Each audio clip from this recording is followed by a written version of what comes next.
Basta papasok na lang sa opisina ko nang walang pahintulot. Hindi ngayong pulis ka magagawa mo na ang gusto mo. Kakasuhan kita! Tumigil ka!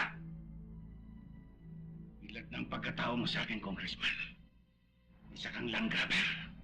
Sangkot ka sa mga bawal na gamot. Lahat ng masama pinasok mo.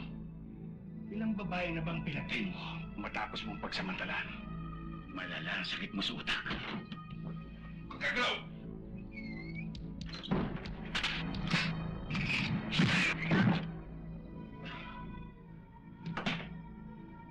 Malapit-lapit ka na, Congressman.